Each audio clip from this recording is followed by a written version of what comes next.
Kasisi, tonight gagawa ko ng aming Talo Facial Moisturizer Cream.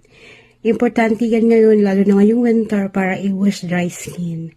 Inaubusan na kami, kaya gagawa ko ulit. Napoformulate ako ng skincare. Then, at saka gumagawa din ako ng handmade soap. Nag-aral ako niyan online. Yep, last year. Last year, I think, yep. Kaya nagagamit ko na siya ngayon. Hindi na kami bumibili ng aming skincare at saka bath soap. Magme-melt ako ng Beeswax. Cosmetic grade siya. So, safe siyang gawing skincare natin. Kasi cosmetic grade siya na Beeswax. Merong Beeswax na para sa candle making. Iba yun. Hindi pwede yun dito. So, ang gagamitin natin ay cosmetic grade na Beeswax. So, i-melt natin siya.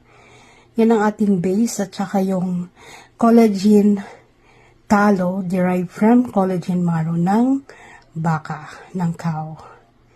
So, antayin natin mag-melt. Kasisi, hinalo natin lahat. Kinumbay natin lahat ng mga oils. At mag-aantay lang tayo hanggang mag-melt at mag-combine lahat. And i-remove natin siya sa ating boiler, double boiler. Yan, malapit na siya lahat mag-melt. Sisi, well combine na siya. Remove na natin siya dyan sa ating double boiler. Then, ilipat natin siya dito.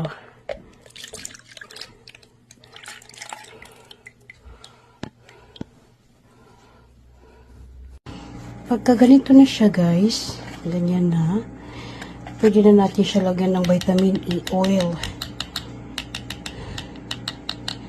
Tapos, imimix lang din natin. Yung ating vitamin E oil na 14,000 IU. 2 teaspoon lang nilagay ko, guys. Mga kasisi, ang ating yan ang ating talo cream. Talo moisturizing cream. Ilagay na natin siya sa ating jar. Ang aking personal made na talo collagen facial cream moisturizer. Ito yun siya. Ito ang kanyang texture. Yan. Then, ito yung mga ginamit natin. Puro cosmetic grade yan lahat. Grapeseed oil. Jojoba oil.